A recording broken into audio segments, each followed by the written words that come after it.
En été 1942, l'Allemagne nazie lança une nouvelle offensive sur le front de l'Est dans le but de capturer les champs pétrolifères du Caucase et de sécuriser le contrôle du fleuve Volga. La ville de Stalingrad, située stratégiquement au bord de la Volga, devint un objectif prioritaire.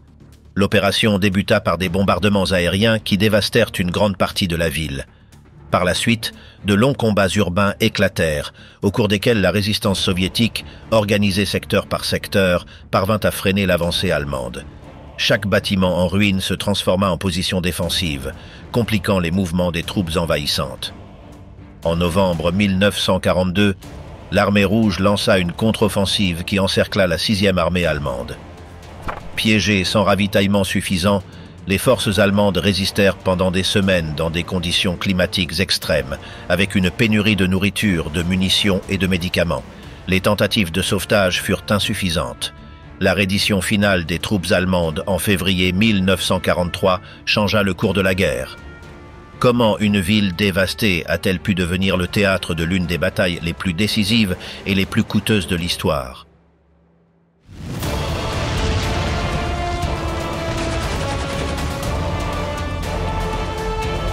De l'opération Barbarossa à l'arrivée à Stalingrad. Le 22 juin 1941, les forces armées de l'Allemagne nazie lancèrent l'opération Barbarossa contre l'Union soviétique. Plus de 3 millions de soldats allemands, accompagnés de troupes roumaines, hongroises, italiennes et finlandaises, franchirent la frontière depuis la mer Baltique jusqu'à la mer Noire. La campagne fut conçue comme une offensive rapide pour vaincre l'armée rouge en quelques semaines. Durant les premiers mois, les forces allemandes réalisèrent d'importantes avancées, capturant un grand nombre de prisonniers et étendant leurs lignes à travers l'immense steppe soviétique. L'offensive fut organisée en 3 directions principales. Le groupe d'armée nord avança vers Leningrad, le groupe d'armée centre se dirigea vers Moscou et le groupe d'armée sud attaqua l'Ukraine. Dans les premières phases, l'armée rouge, affaiblie par les purges politiques et des défaillances organisationnelles, ne parvint pas à contenir les attaques.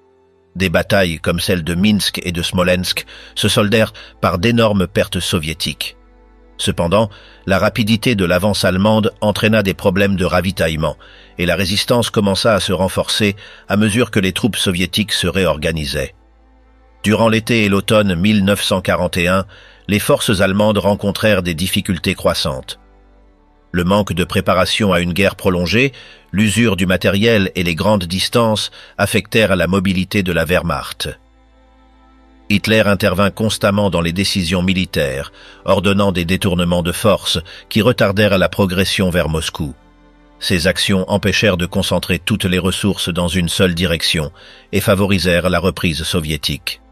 Lorsque l'hiver arriva, les troupes allemandes étaient mal équipées pour faire face aux températures extrêmes. La contre-offensive soviétique, lancée en décembre 1941 sous le commandement de Georgi Zhukov, repoussa les Allemands loin de Moscou. La campagne éclair initialement prévue ne parvint pas à atteindre ses objectifs. La situation obligea le commandement allemand à repenser sa stratégie pour l'année suivante. En 1942, Hitler décida de concentrer les efforts dans le sud de la Russie. L'objectif principal était d'atteindre les champs pétrolifères du Caucase et de couper les approvisionnements soviétiques transitant par la Volga. Pour atteindre ces objectifs, le groupe d'armée sud fut divisé en 2. Le groupe A devait avancer vers le Caucase, tandis que le groupe B, avec la 6e armée sous Friedrich Paulus, avait pour mission de prendre Stalingrad. La division des forces affaiblit la capacité offensive allemande. Malgré cela, les troupes progressèrent à travers l'Ukraine durant l'été 1942. L'armée rouge, qui avait tiré des leçons des erreurs de l'année précédente, appliqua de nouvelles tactiques de défense en profondeur, se repliant de manière ordonnée et utilisant le terrain à son avantage. Bien que les pertes aient été élevées, les soviétiques réussirent à ralentir l'offensive allemande. En août 1942, les avant-gardes allemandes atteignirent les rives du fleuve Volga au nord de Stalingrad. La ville, située en un point stratégique pour les communications et le transport fluvial, devint le prochain objectif militaire. Avant le début des combats urbains, la Luftwaffe lança une série de bombardements massifs qui détruisirent une grande partie des infrastructures civiles. Des milliers de civils périrent dans les attaques et la ville fut réduite à des ruines fumantes. La destruction de Stalingrad ne facilita pas la conquête allemande. Au contraire, les décombres offrirent des positions défensives naturelles à l'armée rouge. Le combat se déplaça rue par rue et immeuble par immeuble. La ville dévastée se transforma en un champ de bataille où la mobilité et la puissance de feu allemande perdirent leur efficacité. L'arrivée à Stalingrad représenta un tournant majeur dans le déroulement de la guerre à l'Est. L'avance allemande, qui avait été rapide et victorieuse dans les premiers mois, commença à rencontrer une résistance qui ne faiblissait pas. L'armée rouge, bien qu'ayant subi d'énormes pertes, était déterminée à défendre la ville à tout prix. À partir de ce moment, l'affrontement cessa d'être une campagne de manœuvres rapides pour devenir une guerre d'usure prolongée. L'avancée allemande vers la Volga est le début de l'encerclement. Au printemps 1942, la stratégie allemande sur le front de l'Est changea de manière significative. Après l'échec de l'avancée vers Moscou et la résistance rencontrée durant l'hiver précédent, Hitler décida de diriger l'offensive principale vers le sud de l'Union soviétique. L'objectif principal était de conquérir les champs pétrolifères du Caucase et d'assurer le contrôle de la Volga, un axe vital de transport pour les soviétiques. Le groupe d'armée sud, sous le commandement général de Gerd von Rundstedt, fut réorganisé en deux parties, le groupe A chargé de l'offensive vers le Caucase et le groupe B dirigé vers Stalingrad. Au sein de ce dernier, la 6e armée allemande, sous les ordres du général Friedrich Paulus, reçut la mission de capturer la ville portant le nom du dirigeant soviétique. L'opération fut planifiée avec l'attente d'une avancée rapide et d'une résistance limitée, semblable aux premières campagnes de l'année précédente. Durant les mois de mai et juin, les forces allemandes se préparèrent à lancer la nouvelle offensive d'été, connue sous le nom de Plan Bleu. Sur le front sud, les défenses soviétiques, encore en phase de récupération, opposèrent une résistance irrégulière. Les unités allemandes, soutenues par des divisions roumaines, italiennes et hongroises, avancèrent à travers l'est de l'Ukraine et la région du Donbass, capturant des villes stratégiques et contraignant les troupes soviétiques à se replier. À mesure que la 6e armée progressait vers la Volga, les conditions logistiques commencèrent à se détériorer. Les distances s'allongeaient et les lignes d'approvisionnement devenaient plus vulnérables. La dispersion des forces, provoquée par les multiples objectifs stratégiques d'Hitler, affaiblit la capacité de concentration allemande. Bien que la résistance soviétique ne parvint pas à stopper l'avancée, elle réussit à la ralentir dans plusieurs secteurs. En juillet, les forces allemandes atteignirent le cours moyen du fleuve Don. La prise de Rostov et l'ouverture de l'accès vers le Caucase furent considérées comme des victoires importantes. Toutefois, au lieu de renforcer leur position, le haut commandement allemand décida de poursuivre l'avancée vers Stalingrad, divisant encore davantage les ressources disponibles. Cette décision accrut la pression sur la 6e armée qui devait accomplir sa mission avec des moyens limités et dans des conditions de plus en plus difficiles. À la fin juillet et au début août, la 6e armée s'approcha de Stalingrad. La ville, située sur la rive occidentale de la Volga, était un centre industriel et de transport important. La contrôler signifiait couper l'une des principales routes d'approvisionnement soviétiques et protéger le flanc nord de l'offensive vers le Caucase. Hitler, conscient de la valeur symbolique de son nom, ordonna sa capture comme une priorité absolue. Avant de débuter les combats urbains, la Luftwaffe lança une campagne massive de bombardements contre Stalingrad. Pendant plusieurs jours, la ville fut attaquée de manière continue, provoquant un grand nombre de morts civiles et détruisant la majorité des infrastructures. Les ruines de Stalingrad, loin de faciliter l'avancée allemande, se transformèrent en un labyrinthe défensif favorable à l'armée rouge. Le bombardement ne parvint pas à briser la résistance soviétique. Sous le commandement de Vassili Tchouikov, les troupes soviétiques adoptèrent une tactique de défense de proximité, se rapprochant de l'ennemi pour compliquer l'usage de la puissance de feu allemande. Chaque bâtiment, chaque usine et chaque sous-sol se transformèrent en positions fortifiées. La géographie détruite de la ville neutralisa partiellement la supériorité tactique allemande. En août, les unités allemandes franchirent le Don et se préparèrent à l'assaut final. La prise de Stalingrad apparaissait comme l'aboutissement de la campagne d'été. La 6e armée lança des attaques contre les faubourgs nord, tentant de se frayer un chemin vers le centre-ville et la Volga. Malgré les progrès initiaux, la résistance soviétique augmenta à mesure que de nouveaux renforts traversèrent le fleuve sous un feu constant. Le haut commandement allemand sous-estima la capacité soviétique à remplacer hommes et matériel. L'armée rouge, profitant de l'avantage d'opérer sur son propre territoire, organisa des ponts d'approvisionnement à travers la Volga, permettant aux forces défensives de tenir bon. Chaque mètre de terrain conquis par les Allemands nécessitait un effort immense et entraînait de lourdes pertes. L'offensive allemande, qui avait commencé rapidement, ralentit progressivement à mesure qu'elle pénétrait dans la ville. Les affrontements devinrent de plus en plus brutaux et rapprochés. L'attente d'une victoire rapide à Stalingrad s'évanouit et la 6e armée se retrouva piégée dans un combat épuisant qui allait durer plusieurs mois. L'ordre 227 est le début de la résistance soviétique à Stalingrad. Le 28 juillet 1942, en réponse à l'avancée allemande sur le front sud, la direction soviétique émit un ordre qui allait changer la conduite de ses troupes. Connu sous le nom d'ordre 227, son contenu était clair et direct, interdire toute retraite non autorisée. Le mot d'ordre, pas un pas en arrière, devint un commandement régissant le comportement des soldats soviétiques durant les mois suivants. La situation ayant motivé cet ordre était critique. L'armée rouge avait subi des défaites successives au cours des premiers mois de la campagne d'été. La chute de villes stratégiques et l'avancée de la 6e armée allemande vers la Volga provoquèrent l'alarme au sein du haut commandement soviétique. Staline, convaincu que le manque de discipline et les retraites prématurées contribuaient au désastre, ordonna des mesures extrêmes pour stabiliser le front. L'ordre 227 établit la création de détachements spéciaux chargés de tirer sur tout soldat abandonnant sa position sans autorisation. Il prévoyait également des punitions sévères pour les commandants autorisant des retraites non approuvées. Bien que ces mesures fussent dures, elles réussirent à renforcer la cohésion des unités dans des moments critiques. Alors que la 6e armée approchait de Stalingrad, les commandements soviétiques commencèrent à réorganiser la défense de la ville. Vassili Tchouikov fut nommé commandant de la 62e armée, chargé de la défense immédiate de la cité.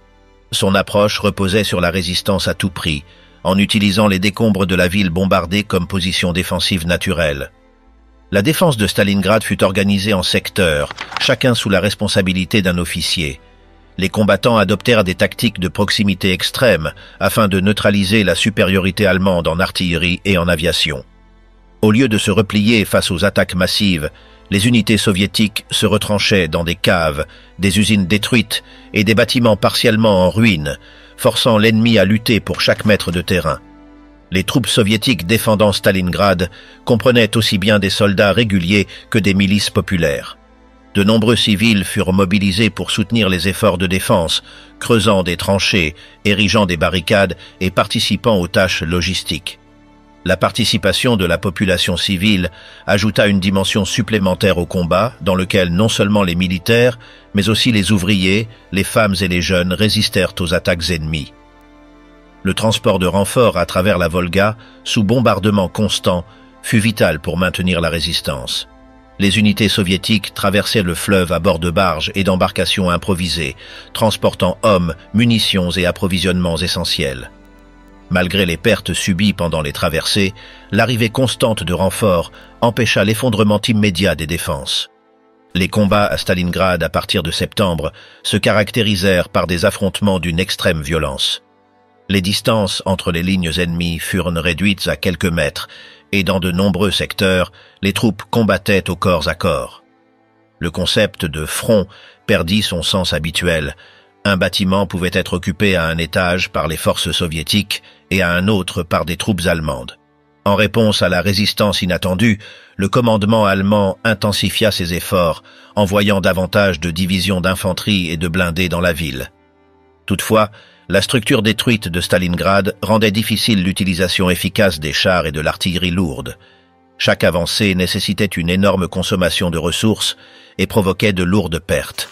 L'esprit de l'ordre, pas un pas en arrière, imprégna tous les niveaux de la défense soviétique. Malgré les pertes massives, les unités soviétiques continuèrent de résister. Dans certains secteurs, des bataillons entiers furent anéantis, mais leurs positions furent immédiatement occupées par de nouvelles troupes envoyées depuis l'autre rive de la Volga. La résistance à Stalingrad non seulement arrêta l'élan allemand, mais commença également à provoquer une usure considérable chez les forces attaquantes. La 6e armée, habituée aux campagnes rapides des années précédentes, trouva à Stalingrad un obstacle persistant qu'elle ne put surmonter facilement. Le combat, qui semblait initialement une opération de conquête rapide, se transforma en un affrontement prolongé qui consommait hommes et matériel à un rythme insoutenable. La mise en œuvre de l'ordre 227, combinée à la réorganisation défensive et à l'effort collectif des militaires et des civils, fit de la résistance soviétique à Stalingrad un facteur décisif pour freiner l'avancée allemande durant l'été 1942. Les premiers bombardements et la destruction de Stalingrad. À la fin du mois d'août 1942, la ville de Stalingrad fut la cible d'une série de bombardements massifs de l'aviation allemande. La Luftwaffe, dirigée par le général Richthofen, reçut l'ordre de détruire les infrastructures industrielles, les communications et le moral de la population civile avant l'assaut terrestre. Pendant plusieurs jours consécutifs, des vagues de bombardiers allemands attaquèrent sans interruption, réduisant une grande partie de la ville en décombres. Le premier assaut de grande ampleur commença le 23 août. En quelques heures, de vastes zones résidentielles furent rasées. Des usines, des entrepôts, des gares ferroviaires et des hôpitaux furent détruits ou rendus inutilisables. On estime que plus de 40 000 civils périrent durant ces premiers bombardements. De nombreux quartiers furent dévastés par des incendies incontrôlables, attisés par la chaleur estivale et le manque de moyens pour les combattre. La destruction physique de Stalingrad causa non seulement une immense souffrance humaine, mais transforma aussi l'environnement urbain en un champ de bataille chaotique.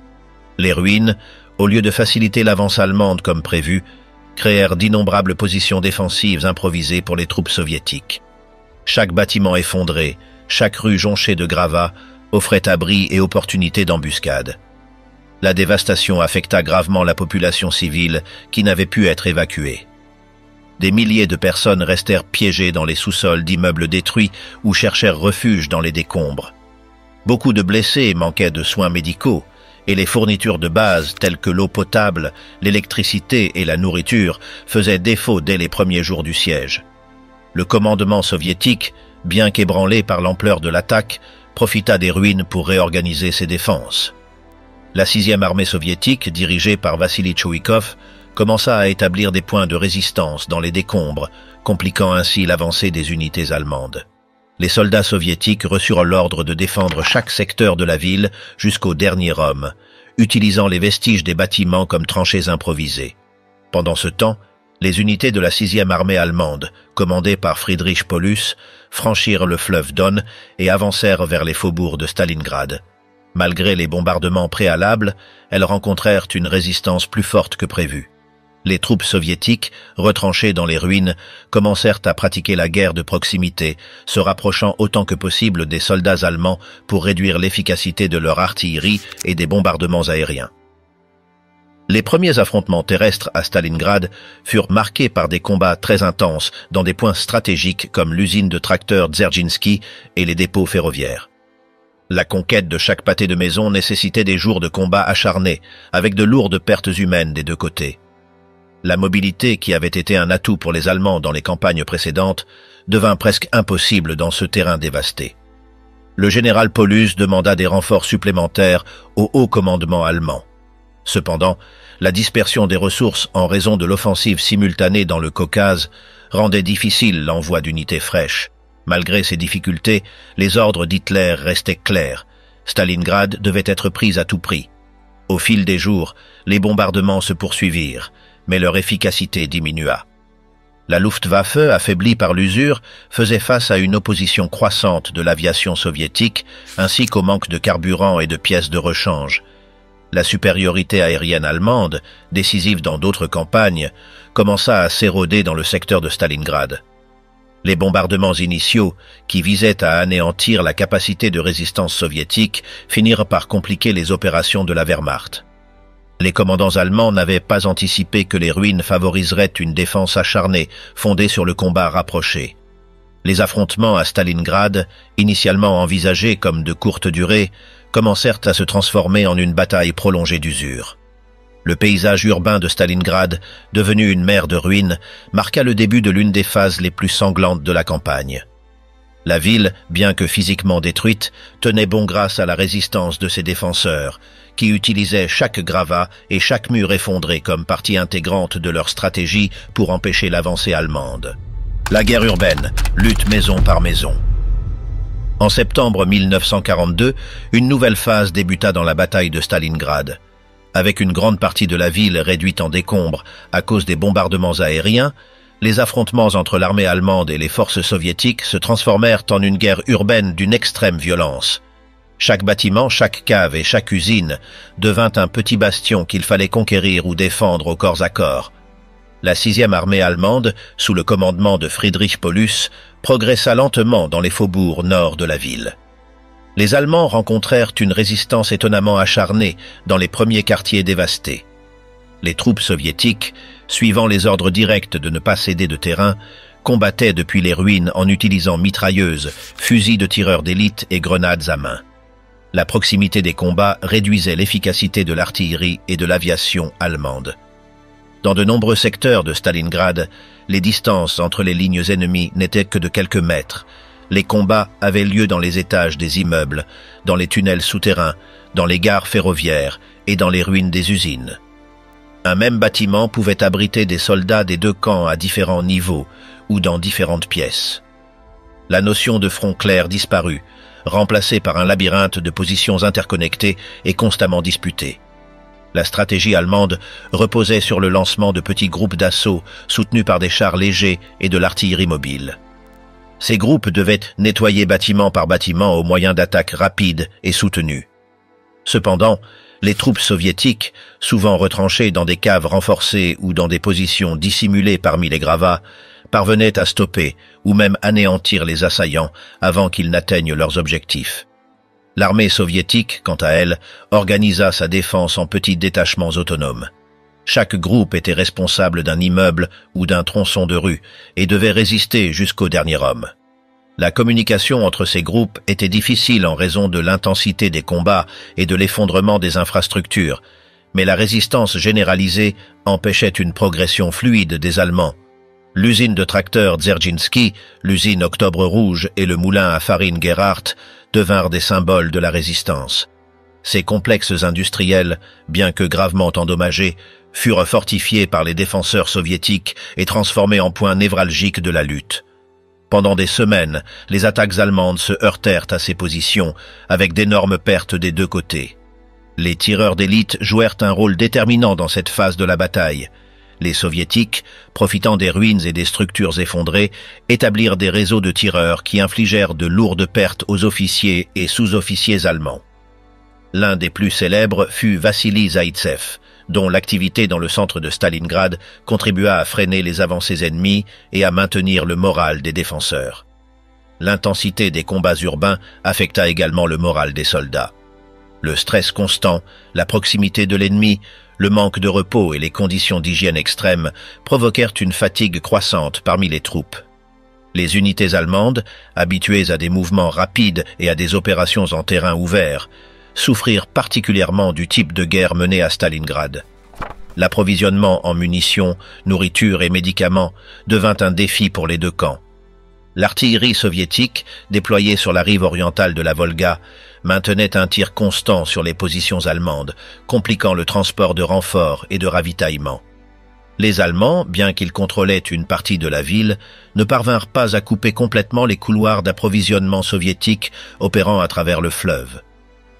Malgré les efforts allemands, à la mi-octobre 1942, l'avancée ralentit considérablement. Chaque petit gain territorial coûtait un grand nombre de vies. Les unités soviétiques, bien que décimées, recevaient constamment des renforts venant de l'autre rive de la Volga, où les usines, placées sous administration militaire, continuaient de produire armes et munitions malgré les bombardements. La guerre à Stalingrad s'était transformée en un conflit d'usure brutale. Aucun des deux camps n'était prêt à céder du terrain, et les pertes se comptaient par milliers chaque semaine. L'espoir allemand d'une conquête rapide de la ville s'évanouissait lentement dans les combats incessants au cœur des ruines. Alliés de l'Axe et divisions internes dans l'encerclement de Stalingrad. Alors que les forces allemandes combattaient à l'intérieur de Stalingrad, la responsabilité de protéger les flancs de la 6e armée allemande incomba principalement aux troupes alliées de l'Axe. Des unités roumaines, italiennes et hongroises furent déployées le long du fleuve Don et dans les secteurs jugés moins prioritaires, sous l'hypothèse que la menace soviétique y serait limitée. Le commandement allemand faisait confiance à ses forces, bien que moins expérimentées et moins bien équipées, pour maintenir leur position pendant le temps nécessaire à la conquête totale de Stalingrad. Toutefois, dès le départ, de sérieux problèmes surgirent concernant la préparation, l'armement et le moral de ces armées alliées. Les troupes roumaines, déployées au nord-ouest de Stalingrad, manquaient d'armes anti-chars suffisantes et de soutien en artillerie lourde. Leur équipement était en grande partie obsolète et leurs lignes de défense s'étendaient sur des secteurs trop vastes pour être efficacement tenus. Les forces italiennes, affectées à des secteurs plus éloignés, faisaient face à des carences similaires, en plus de souffrir de problèmes d'approvisionnement et d'un manque de cohésion interne. Les unités hongroises, concentrées plus au nord, présentèrent également des déficiences importantes dans leur capacité à affronter les forces soviétiques. La confiance du haut commandement allemand dans ses alliés ne reposait pas sur une évaluation réaliste de leurs capacités, mais sur la nécessité urgente de libérer des troupes allemandes pour le combat direct à Stalingrad. Cette décision stratégique, prise sous pression, créa une vulnérabilité structurelle sur les flancs de la 6e armée qui serait plus tard exploitée par le commandement soviétique. Au sein même de l'armée allemande, des tensions commencèrent à émerger en raison des difficultés logistiques, de la fatigue au combat et des divergences dans le commandement. Certains officiers, tant au niveau divisionnaire que du corps d'armée, exprimèrent leurs préoccupations quant au manque de ressources et à l'usure croissante des unités engagées dans les combats urbains. Cependant, le commandement suprême, obéissant aux ordres directs d'Hitler, maintint l'objectif de capturer Stalingrad à tout prix, sans envisager sérieusement la nécessité de réorganiser ou de renforcer les flancs. Les conditions se détériorèrent pour les alliés de l'Axe à mesure que l'automne avançait. L'armée rouge, observant la faiblesse des positions roumaines et italiennes, commença à concentrer discrètement ses forces sur des secteurs spécifiques du front. Sous la direction de généraux comme Alexandre Vasilevski et Georgi Zhukov, le haut commandement soviétique planifia une offensive de grande envergure visant à encercler la 6e armée allemande en exploitant précisément ses faiblesses. Les renseignements disponibles pour les Allemands signalaient des mouvements de troupes soviétiques, mais ils furent sous-estimés ou considérés comme de simples manœuvres défensives. L'état-major allemand, absorbé par les combats à l'intérieur de Stalingrad, ne prit pas de mesures décisives pour renforcer ses alliés ou raccourcir ses lignes de défense. Pendant ce temps, les troupes roumaines et hongroises, conscientes de leur vulnérabilité, demandèrent à plusieurs reprises un soutien en armes anti-chars et en réserve d'infanterie. Ces requêtes furent pour la plupart ignorées ou insuffisamment satisfaites, en raison des priorités centrées sur les opérations à l'intérieur de la ville. À Stalingrad même, l'armée allemande faisait également face à des divisions internes liées aux difficultés croissantes des combats urbains. Les pertes accumulées, l'absence de rotations efficaces et la détérioration physique et mentale des troupes commençaient à affecter l'efficacité des unités. À mesure que le nombre de blessés et de malades augmentait, les hôpitaux de campagne étaient débordés et les lignes d'approvisionnement devenaient de plus en plus fragiles. La combinaison d'une défense extérieure affaiblie et d'une armée épuisée à l'intérieur créa les conditions idéales pour que l'armée rouge lance une offensive stratégique. L'apparente solidité de l'encerclement allemand autour de Stalingrad cachait de profondes failles structurelles qui, bien qu'identifiées par certains commandants, ne furent pas corrigées à temps. Le positionnement des alliés de l'Axe sur les flancs et les tensions internes au sein de la 6e armée contribuèrent de manière décisive au déroulement ultérieur de la bataille. Ces faiblesses seraient exploitées en novembre 1942 lors de l'opération Uranus, changeant le cours de la lutte pour Stalingrad. La dernière tentative allemande de prendre Stalingrad. À la mi-octobre 1942, la situation à Stalingrad était devenue critique pour les deux camps. L'armée allemande, après des semaines de combats urbains intenses, était épuisée et disposait de ressources de plus en plus limitées. Malgré les difficultés, Hitler insista pour que la ville soit entièrement prise. Le général Friedrich Paulus, commandant de la 6e armée allemande, reçut l'ordre de lancer un assaut final pour capturer les derniers secteurs contrôlés par les soviétiques sur la rive occidentale de la Volga. Le plan allemand consistait à concentrer ses forces dans une attaque coordonnée dirigée contre le quartier industriel situé au nord de la ville. Cette zone comprenait les usines Octobre Rouge, Dzerzhinsky et Barykady qui avaient résisté à de précédentes offensives. L'objectif était de briser les lignes soviétiques, d'atteindre le fleuve et d'éliminer les points de passage qui permettaient un ravitaillement constant des défenseurs. Le 6 novembre, le nouvel assaut commença. Malgré la détérioration des conditions climatiques, l'offensive fut lancée avec le soutien d'une artillerie lourde et d'attaques aériennes. Cependant, les bombardements antérieurs avaient réduit la ville à un tel point que les projectiles avaient un effet limité sur les positions fortifiées parmi les décombres. Les défenseurs soviétiques, retranchés dans les caves, les murs d'usines et des positions improvisées, parvinrent à résister aux premières attaques. L'avancée allemande fut lente et coûteuse. Chaque mètre gagné nécessitait des combats au corps à corps et une énorme dépense de munitions et d'hommes. Les unités attaquantes s'épuisaient progressivement. Beaucoup de bataillons engagés dans l'assaut final ne conservaient qu'une fraction de leur effectif initial. Le manque de rotation adéquate et l'épuisement physique affectaient gravement le moral des troupes. Pendant ce temps, le commandement soviétique, dirigé par Vassili Tchouikov pour la défense immédiate de Stalingrad, maintenait sa stratégie de défense en profondeur. Chaque fois que les Allemands parvenaient à conquérir un bâtiment ou une section de rue, ils trouvaient une nouvelle ligne de résistance quelques mètres plus loin. Cette tactique, alliée à l'approvisionnement continu en renforts et en munitions depuis la rive orientale de la Volga, permit aux défenseurs d'absorber les attaques allemandes sans s'effondrer. La participation de tireurs d'élite soviétiques, d'unités d'assaut spécialisées et de petits groupes autonomes compliqua encore davantage l'offensive allemande. La visibilité réduite par la fumée, le manque de coordination entre les groupes d'assaut et la difficulté à maintenir des lignes de communication sécurisées contribuèrent à fragmenter les attaques allemandes en actions isolées et peu efficaces. En parallèle, la situation logistique de la 6e armée se détériorait. L'approvisionnement en munitions, nourriture et carburant devenait irrégulier à cause des bombardements soviétiques sur les routes de ravitaillement et du mauvais état des infrastructures. Les conditions sanitaires se dégradèrent rapidement et les maladies commencèrent à se propager parmi les troupes. Le 9 novembre, après plusieurs jours de combats ininterrompus, l'avancée allemande fut finalement arrêtée.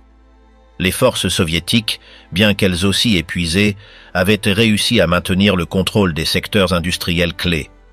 L'objectif de Paulus d'atteindre la Volga et de couper les approvisionnements soviétiques ne fut pas atteint. La 6e armée se retrouva piégée dans un combat statique, incapable de compléter la conquête de Stalingrad.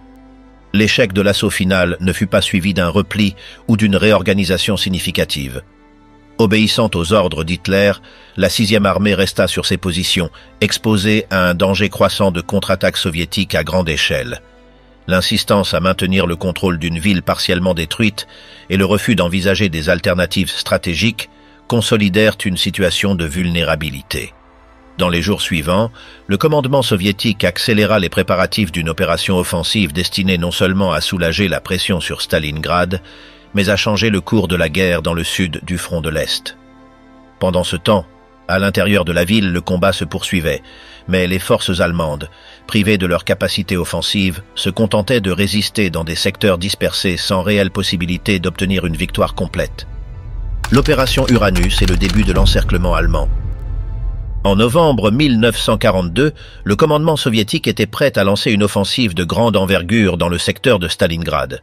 L'opération, appelée Uranus, fut conçue pour encercler la 6e armée allemande et les forces alliées de l'Axe déployées sur les flancs, affaiblies par le manque de renforts et d'armement adéquats.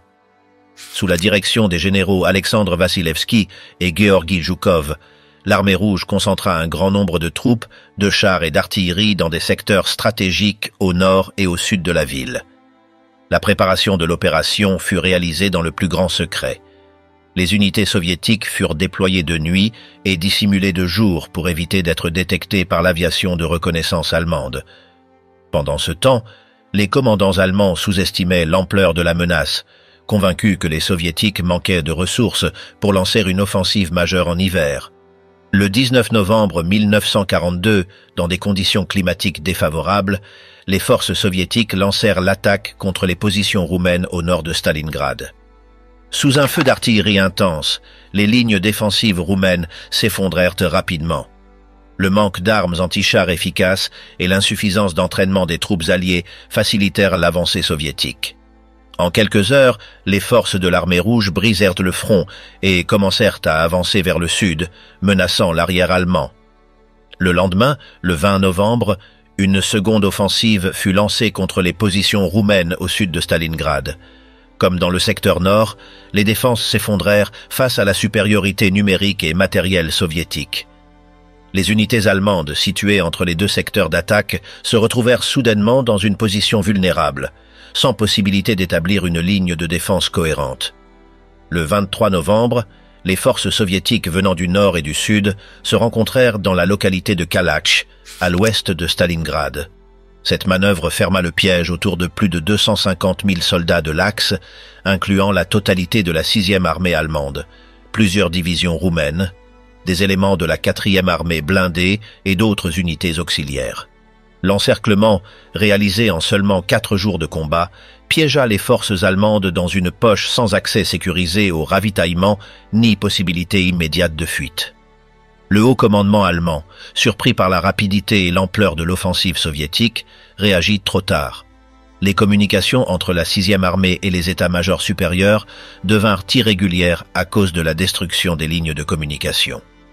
Initialement, certains officiers allemands proposèrent une retraite immédiate vers l'ouest afin de tenter de briser l'encerclement, mais Hitler rejeta toute idée de repli, ordonnant à Friedrich Paulus de maintenir ses positions à Stalingrad.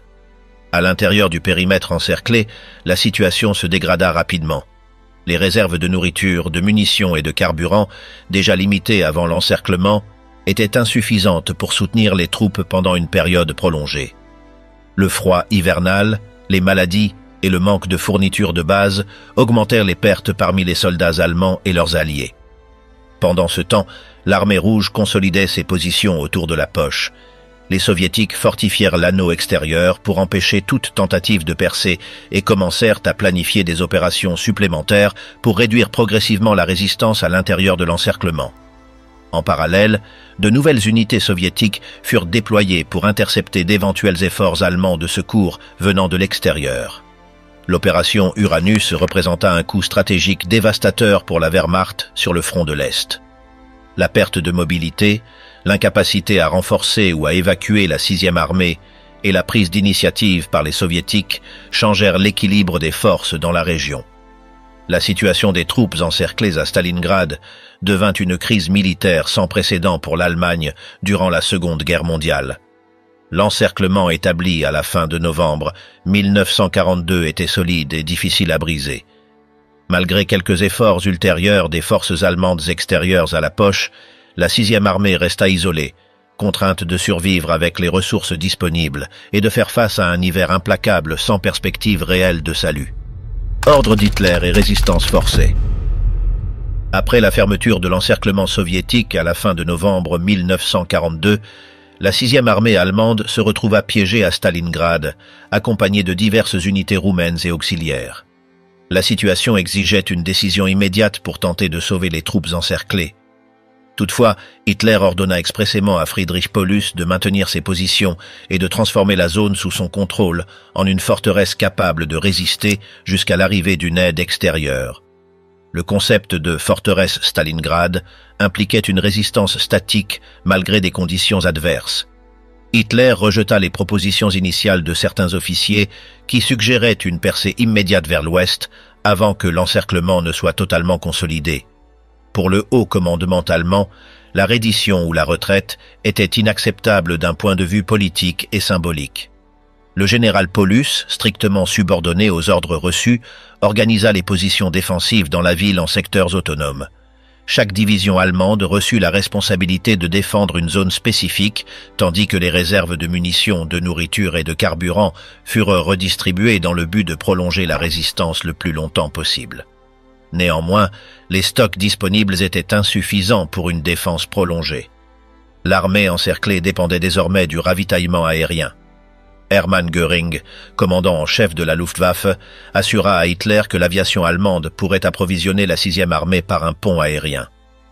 Cette promesse reposait sur des estimations optimistes et ne tenait pas compte du manque d'avions de transport, des mauvaises conditions météorologiques hivernales et de l'opposition croissante de l'aviation soviétique. À partir de décembre, les conditions à l'intérieur de l'encerclement commencèrent à se détériorer rapidement. Le rationnement alimentaire devint plus sévère. Les soldats recevaient des quantités minimales de pain, de viande en conserve et de soupe diluée. Le carburant était rare, ce qui limitait les déplacements des véhicules blindés et des camions de transport.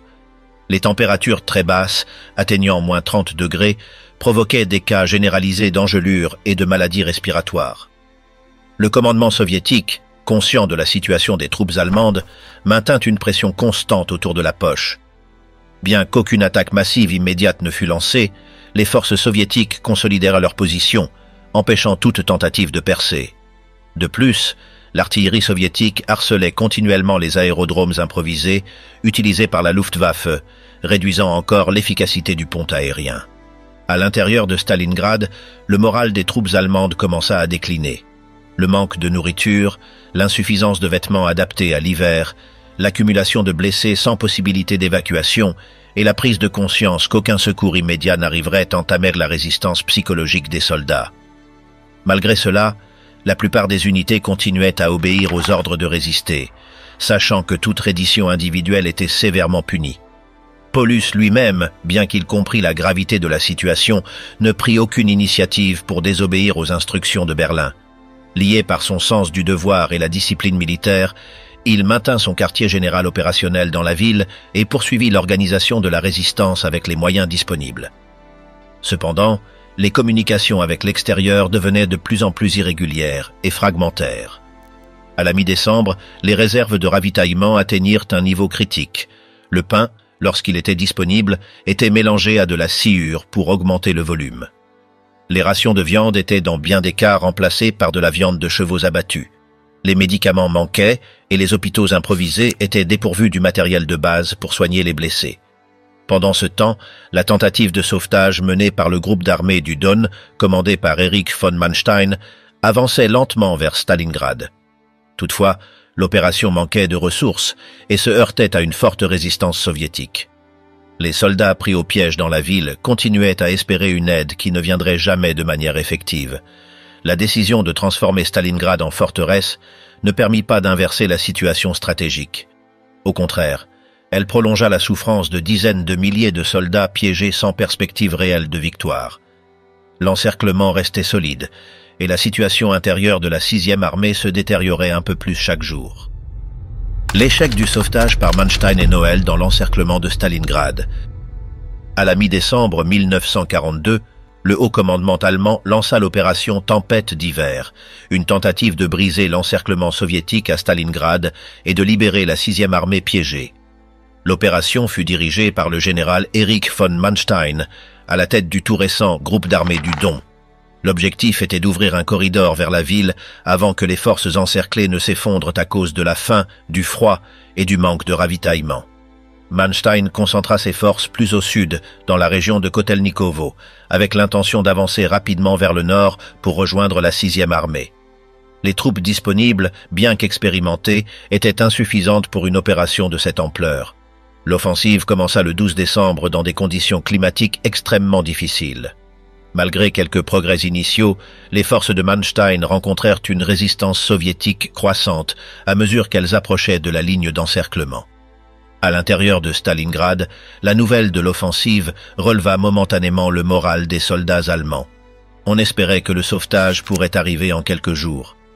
Certains officiers commencèrent même à préparer des plans pour soutenir une percée de l'intérieur, en organisant des réserves mobiles et en consolidant les secteurs défensifs.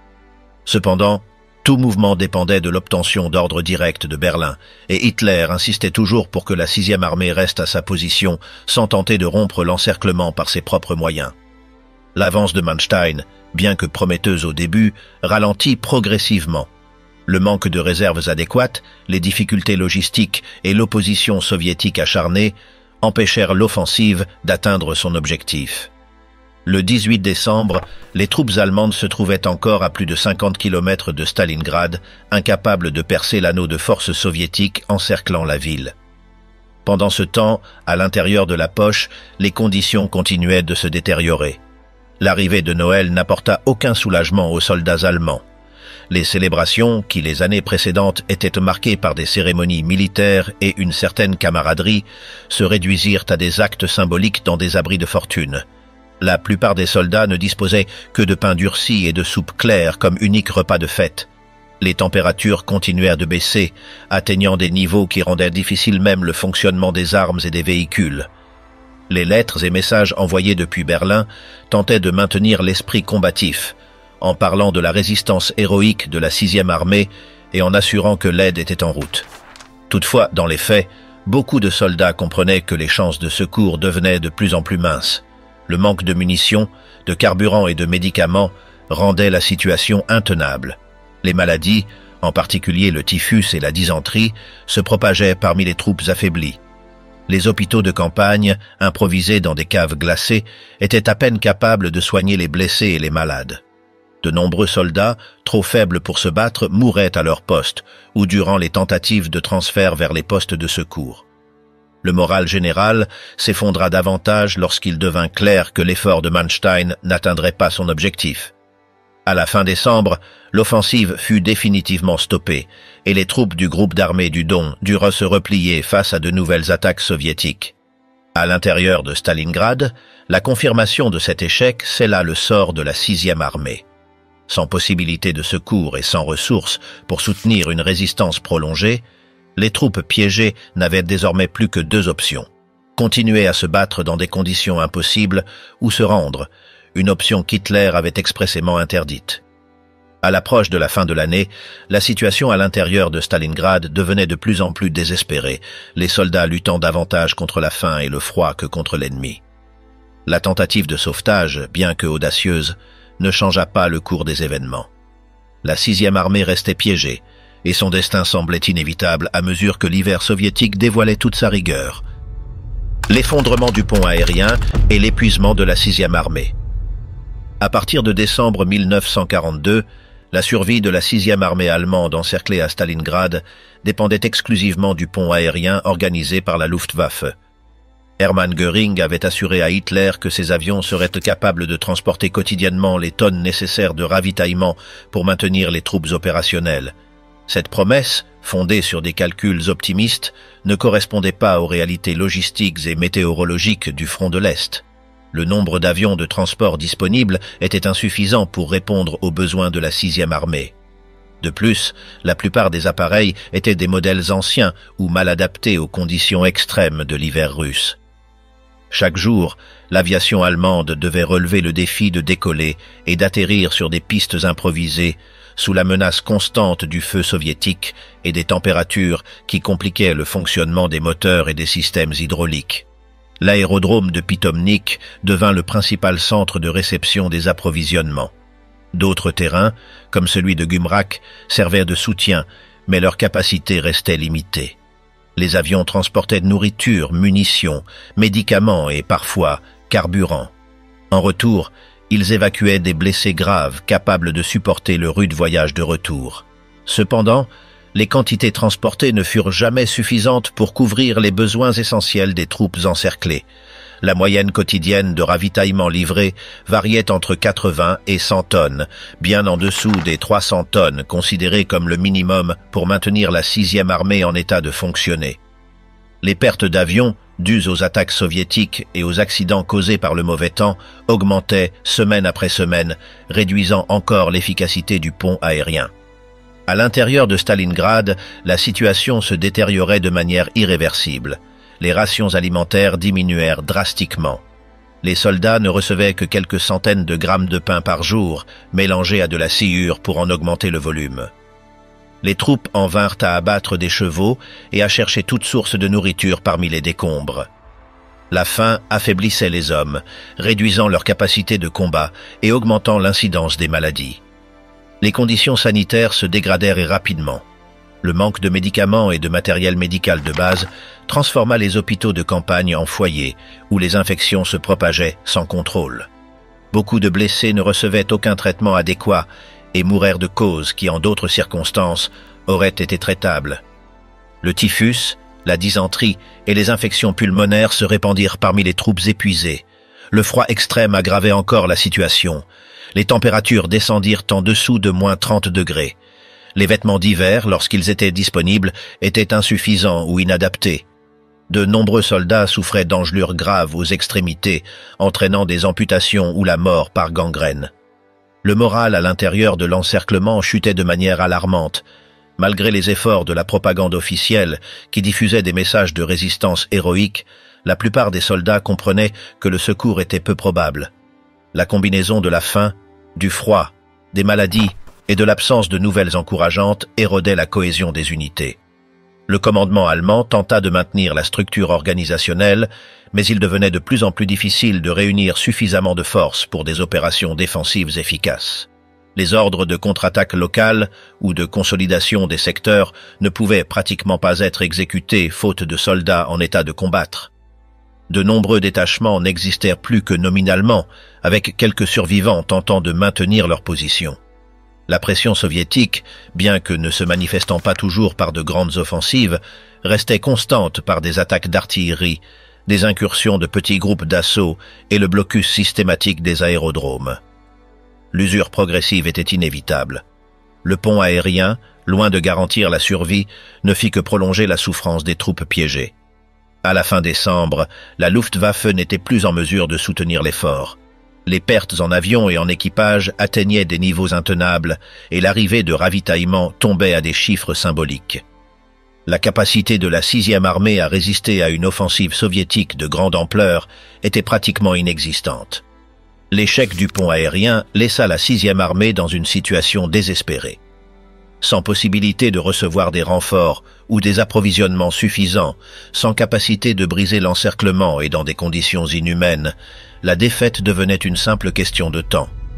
La reddition de Paulus. À la fin janvier 1943, la situation de la 6e armée allemande à Stalingrad était devenue intenable. Après des mois de combats, de famine et de maladies, les forces restantes étaient au bord de l'effondrement total. Les tentatives de ravitaillement par voie aérienne avaient échoué et les communications avec l'extérieur étaient sporadiques et peu fiables. La majorité des soldats survivants se trouvaient dans un état d'épuisement extrême, incapables d'offrir une résistance organisée. Le 22 janvier, le commandement soviétique, par l'intermédiaire du général Konstantin Rokossovski, envoya une proposition de reddition au général Friedrich Paulus. L'offre garantissait un traitement humanitaire aux prisonniers si la 6e armée se rendait immédiatement. Paulus, suivant les ordres d'Hitler, rejeta la proposition sans négociation. L'ordre direct de Berlin était de résister jusqu'au dernier homme, sans envisager la reddition sous aucune circonstance.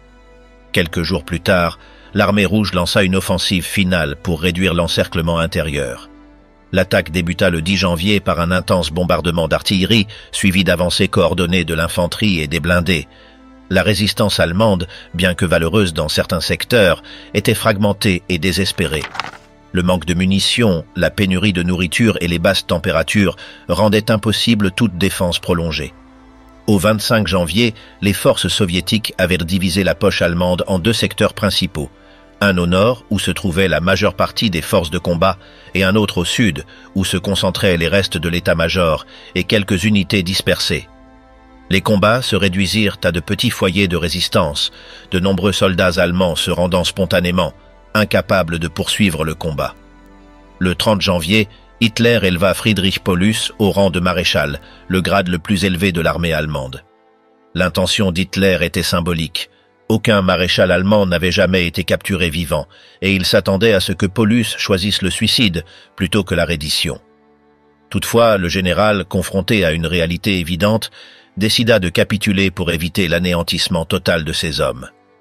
Le 31 janvier, Paulus fut capturé dans la cave de l'ancien magasin Univermag, au centre de Stalingrad, où il avait établi son quartier général.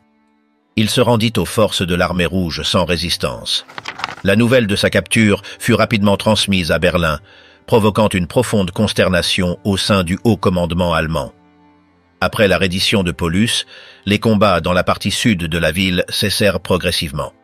Cependant, quelques petits groupes isolés de soldats allemands continuèrent de résister dans les secteurs nord de Stalingrad pendant plusieurs jours. La majorité d'entre eux se rendit finalement le 2 février 1943, marquant la fin officielle de la bataille. La reddition de la 6e armée fut un désastre militaire sans précédent pour l'Allemagne. Plus de 90 000 soldats allemands et alliés furent faits prisonniers. Beaucoup d'entre eux se trouvaient dans un état physique déplorable, affaiblis par la faim, les maladies et le froid. Parmi les capturés, seule une petite fraction survivrait à la rigueur des camps de prisonniers soviétiques. L'état-major soviétique célébra la victoire comme un succès stratégique et moral de premier ordre. La capture d'un maréchal allemand, ainsi que de dizaines de milliers de prisonniers, démontra la capacité de l'armée rouge à vaincre les forces les plus expérimentées de la Wehrmacht. Stalingrad devint un symbole de résistance et un tournant dans le cours de la guerre sur le front de l'Est. La reddition de Paulus et l'anéantissement de la 6e armée mirent fin à la présence militaire allemande à Stalingrad. La ville, complètement détruite, passa aux mains soviétiques. À partir de ce moment, l'armée rouge lança une série d'offensives qui mèneraient, 2 ans plus tard, jusqu'à Berlin. La destruction de Stalingrad et le coût humain de la bataille. Lorsque la bataille de Stalingrad prit fin en février 1943, la ville était pratiquement détruite. Les bombardements aériens initiaux, les attaques d'artillerie constantes et les mois de combats urbains avaient réduit la majeure partie des infrastructures en ruine. Les usines, les immeubles d'habitation, les hôpitaux et les écoles furent presque entièrement rasés, laissant un paysage de décombres qui ne rappelait qu'à peine une ville habitée. Les dégâts ne se limitèrent pas aux structures matérielles. La population civile de Stalingrad subit d'énormes pertes. Des milliers d'hommes, de femmes et d'enfants moururent pendant les bombardements initiaux et durant les mois de siège qui suivirent. Beaucoup périrent ensevelis sous les décombres, d'autres succombèrent au manque de nourriture, de soins médicaux ou aux conditions hivernales extrêmes. Malgré les efforts pour évacuer les civils avant l'encerclement total, un nombre important d'entre eux resta piégé dans la ville et connut le même sort que les combattants. La dévastation fut si complète que les autorités soviétiques durent procéder à un recensement immédiat après la bataille pour déterminer combien d'habitants avaient survécu dans la ville. Les chiffres indiquèrent que moins d'1% de la population présente avant le siège demeurait à Stalingrad à la fin des combats. Ceux qui avaient survécu faisaient face à la difficile tâche de vivre parmi les ruines, sans accès immédiat aux services de base ni à des abris sûrs. Le coût humain en termes militaires fut également catastrophique. L'armée rouge subit d'énormes pertes au cours de l'opération. Bien que la victoire soviétique à Stalingrad ait été décisive, elle fut payée au prix de pertes extrêmement élevées. Les chiffres officiels indiquaient des centaines de milliers de morts, de blessés et de disparus dans les rangs soviétiques, conséquence des combats rue par rue, des bombardements d'artillerie et des maladies. Du côté allemand, les pertes furent également dévastatrices. Sur plus de 250 000 soldats initialement piégés dans l'encerclement, environ 90 000 furent faits prisonniers. Toutefois, les conditions extrêmes dans les camps de prisonniers, le manque de nourriture et les transferts forcés sous des températures glaciales entraînèrent la mort de la majorité des captifs. Seule une petite fraction d'entre eux retourna en Allemagne à la fin de la guerre, des années plus tard. La destruction matérielle de Stalingrad fut si étendue que la ville cessa d'être fonctionnelle comme centre industriel et de transport pendant plusieurs mois. Le réseau ferroviaire, vital pour la liaison entre la Volga et les régions du Caucase, fut rendu inutilisable. Les usines qui n'avaient pas été détruites par les bombardements étaient devenues inopérantes en raison du manque de personnel, d'équipement et de fournitures. L'effort de reconstruction commença immédiatement après la fin de la bataille. L'État soviétique mobilisa des milliers de travailleurs, dont de nombreux civils survivants, des prisonniers de guerre et des soldats démobilisés, pour entreprendre les travaux de déblaiement et de reconstruction. La priorité était de rétablir la capacité de transport sur la Volga et de reconstruire les infrastructures essentielles à la poursuite des opérations militaires sur le front de l'Est. Au-delà de la dévastation physique, Stalingrad devint un symbole national pour l'Union soviétique. La résistance offerte par ses défenseurs, civils et militaires, fut utilisée comme exemple d'héroïsme dans la propagande de guerre. La ville reçut le titre honorifique de ville héroïque et ses habitants survivants furent publiquement reconnus pour leur résistance pendant le siège. Le souvenir de la bataille resta aussi profondément ancré dans la mémoire collective de l'Allemagne. L'ampleur de la défaite, le nombre élevé de morts et la capture d'un maréchal de camp affectèrent le moral des forces armées allemandes et de la population civile. Pour la première fois depuis le début de la guerre, la Wehrmacht subissait une défaite totale et visible à grande échelle, ce qui entraîna un changement dans la perception générale quant à la possibilité d'une victoire rapide à l'Est. Stalingrad, après sa destruction quasi totale, devint l'un des théâtres les plus emblématiques de la Seconde Guerre mondiale. La bataille représenta non seulement un désastre militaire pour l'Allemagne, mais aussi un témoignage du coût humain et matériel colossal de la lutte pour le contrôle du front de l'Est. Les conséquences de Stalingrad et le changement sur le front de l'Est. La victoire soviétique à Stalingrad, obtenue en février 1943, eut des conséquences profondes pour le déroulement de la Seconde Guerre mondiale. Jusqu'à ce moment, l'armée allemande avait conservé l'initiative sur la majorité des fronts. Cependant, la défaite à Stalingrad marqua le début d'une série de reculs qui allait changer l'équilibre stratégique en Europe de l'Est. La perte de la 6e armée allemande, considérée comme l'une des forces les plus expérimentées de la Wehrmacht, constitua un coup irréparable. Il ne s'agissait pas seulement d'une défaite militaire, mais aussi d'une catastrophe morale et psychologique pour les forces armées allemandes. Pour la première fois depuis le début de la guerre, une formation complète fut détruite ou capturée dans son intégralité, avec un maréchal de camp. À Berlin, la nouvelle de la reddition de Friedrich Paulus causa une vive émotion. Hitler avait placé de grands espoirs dans la capacité de résistance à Stalingrad. Sa politique d'interdiction des retraits et d'insistance sur la défense à outrance montra ses limites face à une stratégie soviétique plus souple et mieux adaptée aux conditions de la guerre à l'Est. La propagande nazie tenta de minimiser l'ampleur de la défaite, la présentant comme un sacrifice héroïque qui avait retardé les plans soviétiques. Toutefois, l'impact sur le moral des soldats comme sur celui de la population civile allemande fut manifeste. À partir de Stalingrad, les doutes quant à la possibilité d'une victoire finale à l'Est augmentèrent. Du côté soviétique, la victoire à Stalingrad renforça la confiance dans la capacité de l'armée rouge à affronter et à vaincre la Wehrmacht. Le succès de l'opération Uranus, qui avait conduit à l'encerclement et à la destruction de la 6e armée, démontra l'efficacité de la planification stratégique soviétique et la capacité de concentration de forces sur des points décisifs. Immédiatement après la reddition allemande, le haut commandement soviétique lança de nouvelles offensives le long du front oriental. Bien que certaines de ces opérations rencontrèrent une résistance allemande efficace, la tendance générale s'inversa en faveur de l'Union soviétique.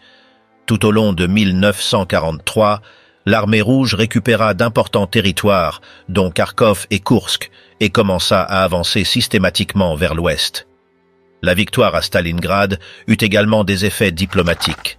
Elle convainquit les alliés occidentaux que l'Union soviétique ne faisait pas que résister, mais pouvait aussi jouer un rôle offensif significatif contre l'Allemagne. Cette perception influença les décisions prises lors de conférences ultérieures, comme celle de Téhéran en 1943, où fut planifiée l'ouverture d'un second front en Europe occidentale. D'un point de vue militaire, Stalingrad marqua la fin de la capacité offensive allemande à grande échelle sur le front de l'Est. À partir de ce moment, la Wehrmacht fut contrainte d'adopter une posture essentiellement défensive, tentant de contenir les avancées soviétiques avec des ressources de plus en plus limitées. Les pertes subies à Stalingrad ne purent être remplacées de manière adéquate, ni en termes de troupes expérimentées, ni en matériel. La réorganisation des forces soviétiques après Stalingrad permit également l'amélioration des tactiques et des stratégies qui seraient utilisées avec succès lors des campagnes suivantes. L'armée rouge améliora ses capacités logistiques, sa coordination interarmes et son efficacité dans l'exploitation des brèches dans les lignes ennemies. Le prestige international de l'Union soviétique augmenta considérablement après la victoire de Stalingrad. Pour de nombreux observateurs dans le monde entier, la résistance et le triomphe soviétique représentèrent un tournant dans la guerre contre l'Axe. Le sacrifice de millions de soldats et de civils soviétiques commença à être reconnu comme un facteur essentiel dans la défaite du régime nazi. La bataille de Stalingrad laissa des cicatrices profondes des deux côtés. Pour l'Allemagne, elle marqua le début d'un lent mais irréversible recul à l'Est. Pour l'Union soviétique, elle représenta une validation de sa capacité de résistance et une impulsion pour les opérations futures qui culmineraient avec la conquête de Berlin en 1945. La reddition de la 6e armée allemande à Stalingrad changea le cours de la Seconde Guerre mondiale. L'Allemagne perdit des centaines de milliers de soldats et ne put maintenir le contrôle sur le front de l'Est. Dès lors, l'armée rouge progressa de plus en plus et commença à reprendre les territoires occupés. Stalingrad fut pratiquement détruite. Sa reconstruction commença peu de temps après la bataille et fut perçue comme la démonstration de l'effort de l'Union soviétique pour continuer à résister. La défaite affecta l'Allemagne tant sur le plan militaire que sur celui de la confiance de sa population dans la victoire. Ce qui se passa à Stalingrad montre l'ampleur du conflit à l'Est et le coût humain considérable qu'il engendra. Le combat ne se déroula pas seulement entre des armées, mais fut aussi une épreuve de résistance pour les soldats et les civils dans des conditions très difficiles. Le résultat de cette bataille eut des conséquences directes sur la façon dont la guerre se termina en Europe.